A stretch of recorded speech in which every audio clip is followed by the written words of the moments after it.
Dear friends, welcome to Hidden Treasures from the Holy Bible. I am your servant for Jesus' sake from Cochin. Greetings. May the grace and peace of our Lord God Almighty be with you all forever. Recently, these words of Apostle Paul caught my attention. I always pray with joy. Philippians 1 and verse 4. Most of us pray. But may I ask you, is prayer a matter of burden or joy?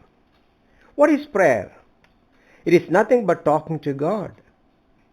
Do we joy in talking to someone whom we love? Of course. On the contrary, we will never love to talk to someone whom we don't like. Same way, if we have a proper relationship with God and know Him and love Him, we will enjoy talking to Him. Then prayer will not be a burden, but a matter of joy. In prayer, relationship with God is very, very important. In the model prayer that Lord Jesus Christ taught His disciples, we see how He taught them to address God, our Heavenly Father. This means that we should have a son-like relationship with God. It's true that God created us in His image and we are His, but not His children. See Jesus' words in John's Gospel chapter 8 and verse 44. You belong to your father, the devil, and you want to carry out your father's desires. He was a murderer from the beginning, not holding to the truth. For there is no truth in him. When he lies, he speaks his native language, for he is a liar and the father of lies. In the beginning of human history, our great-great-grandfather made a cheap exchange by obeying the words of Satan.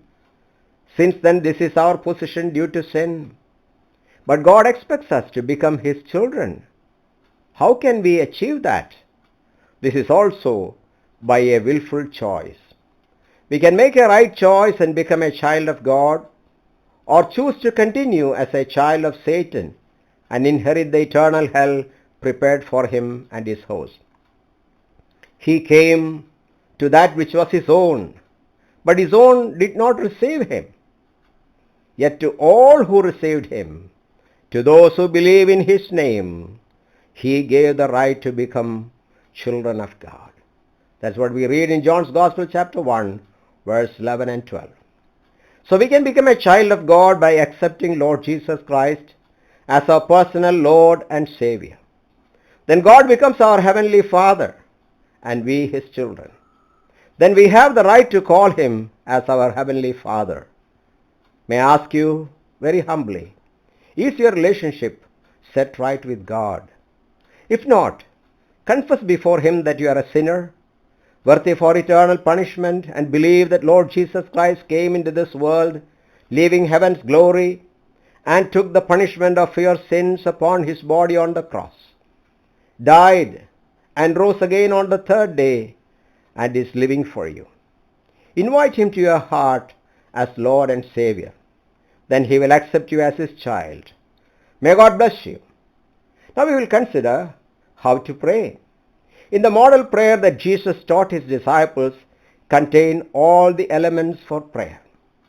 This then is how you should pray, Jesus taught.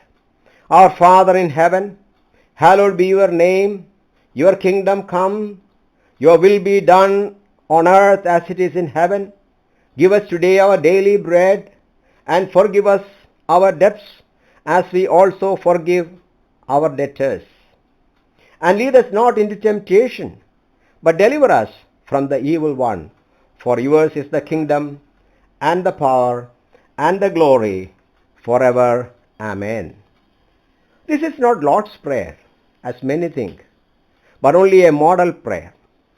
Model questions papers are given to students at schools, and that help them to understand how the pattern of the question paper would be. Not intended to have a vain repetition of the same prayer.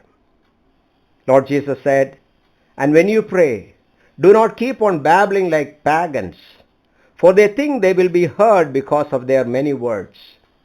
So read this prayer and pick up points that God would desire to hear from you when you talk to Him. May I suggest very simple and convenient way to remember. ACTS, acts. A stands for adoration, C stands for confession, T stands for thanksgiving, and S stands for supplication. Adore Him for His greatness when you enter into His presence. Confess your failures and ask for His forgiveness. Thank Him for all the benefits you have received of Him, and make your request known to Him. But beware, forgive others when you want God to forgive yours. So let us commune with our Heavenly Father, for He longs to hear His children talking to Him. Thank you for your interest to hear Hidden Treasures. May God bless you. What a friend we have in Jesus, all our sins and griefs to bear. What a privilege to carry everything to God in prayer. Oh, what peace we often forfeit. Oh, what needless pain we bear. All because we do not carry everything to God in prayer.